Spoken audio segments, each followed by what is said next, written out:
back on the road tripping, rolling stoners. We're in between Albertinia and Mossel Bay. We still got to turn right somewhere to go to Stillby. I want to talk a bit about stigma, which for somebody my age is significant and was very real, and quite often I find it lingers because of the traumatic experiences some of us have had as a result of people having tabooed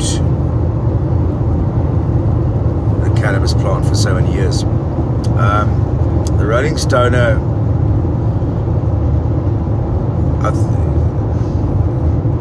very often I think of the word rolling makes the difference.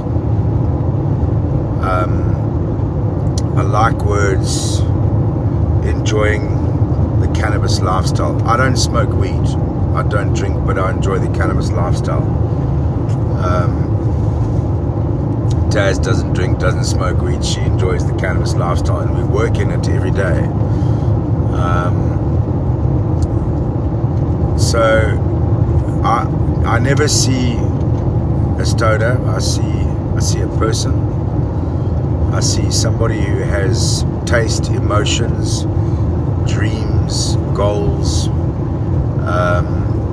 I see a lifestyle, children, mother, father, grandmother, sister, brother. I see a family, a home, cats, dogs, a career.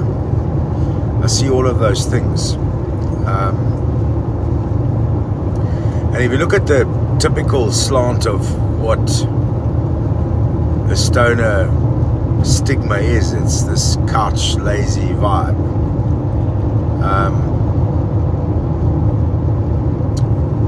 Strangely enough though, you could probably think of 50 people right now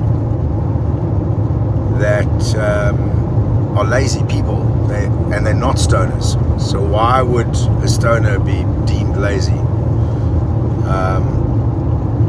I think in without judging people who drink, I think that I would rather be somebody high on my couch than somebody lying flat on the floor in the road because I tripped over something I couldn't see because I was drunk. That's just an analogy, I think. No disrespect, guys. If you enjoy lying on the ground, when you're down there, be sure to pick up the lesson. So and very often when I go into private spaces where there are cannabis experiences, there's all walks of life, just like there's all walks of life in anything else. There is a guy sitting playing an Xbox, and he's cool. There is a woman sitting working on their laptop having a cup of coffee. She's cool. There is somebody standing talking to a bud tender or a staff member, and they cool. Stigma's about having a voice in the right way, saying the right things. It's not about ranting and raving and we don't have to justify our existence. If you take a look at the industry of what are meant to be, and this is to everybody out there that is pointing fingers, if you take an industry that's meant to be sitting on a couch doing nothing, but has actually grown by 2,500 stores, or cannabis experiences over the past 4 years, I'd say we're all pretty awake. So we all are duty bound to fight stigma, and fight it honestly, because the use of THC and the enjoyment thereof does make you high.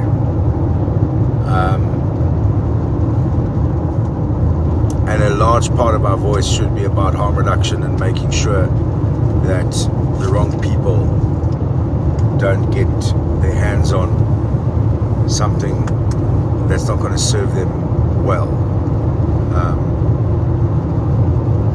And especially during this time where it's kind of the grey area everybody talks about, where any wrong move could cause a turmoil in the industry like it did last year with the Minister of Health. So I want to know what your thoughts are, because this is a very important thing. Sometimes I'm standing in a cannabis lounge and I feel a little bit uncomfortable because there's that slight feeling of this doesn't feel normal, because when I was younger I literally had to crawl through freaking drain pipes to go and find my dealer to get it, and that is a lasting effect, because the mission was really real. So let me know what your thoughts are. What I want you to do is come on the journey with us. We are on the road. We're exploring South Africa. We might not be doing it in a traditional format. Surrounding me right now is burnt nature. The entire landscape up on that mountain. On the left hand side here is tiny town. Not that tiny town, guys. And we're looking for I think meaning, and we're looking for cool, and we're looking for fun. We'll help a whole lot of people on the way, which we always do, and we want you to jump in the car and join us. Keep rolling.